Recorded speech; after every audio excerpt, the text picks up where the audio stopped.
We're in our Discovery Center outside the tamarin exhibit talking about our cotton top tamarins.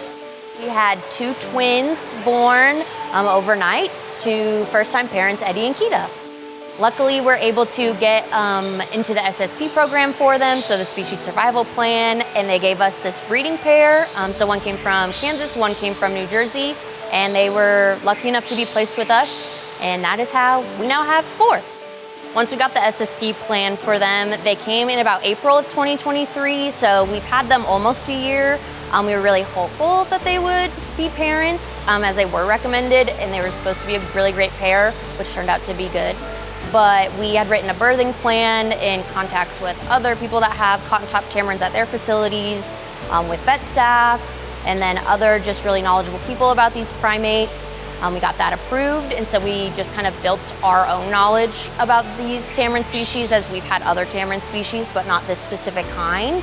But we knew that their pregnancy would be 4 to 5 months, but it's really hard to see if they are pregnant on an ultrasound or even a radiograph because the bones are so small and so little. So even when we took radiographs, we couldn't see anything, which isn't unexpected. We were actually working on getting her radiograph trained, and she said, I'll do you one better and I'll just have some babies instead. They're the rarest primate, or one of the rarest primates in the world, so it was a really big deal when they had their birth. There's only 9,000 left, so the fact that we have 4 is pretty crazy, and to see that number climb, I think, is really heartwarming for our team and makes you remember why you're here and why we do what we do. Definitely was an unexpected surprise. Came in on Thursday morning and I did my normal check on them, saw them in their nest box. They looked like they were just grooming each other, thought nothing of it. And I came back about 20 minutes later and I saw something crawling on the back of Kida, and honestly at first I thought it was a lizard.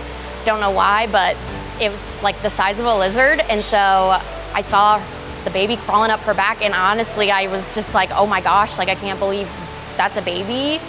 I think I went into fight or flight, and I immediately called vet staff and told my team. It was honestly the happiest moment I think our team has had in a really long time. We haven't had a birth on the small mammal team in 4 years, and especially not really knowing that it was gonna happen at all, and you just come to work and you have a nice little surprise gift waiting for you when you get there. There are allo parents, so they will help raise their siblings, so they kind of had that experience already on their backs. They kind of take turns holding the babies. You'll see one on one parent's back, the other on the other parent's, or sometimes they'll both be on one back or one will be nursing, but they're pretty great parents. They take time and they'll groom them, and they pretty much let them crawl all over them as needed, but that's essentially the best co-parents that you could ask for, I think, are the Tamarins.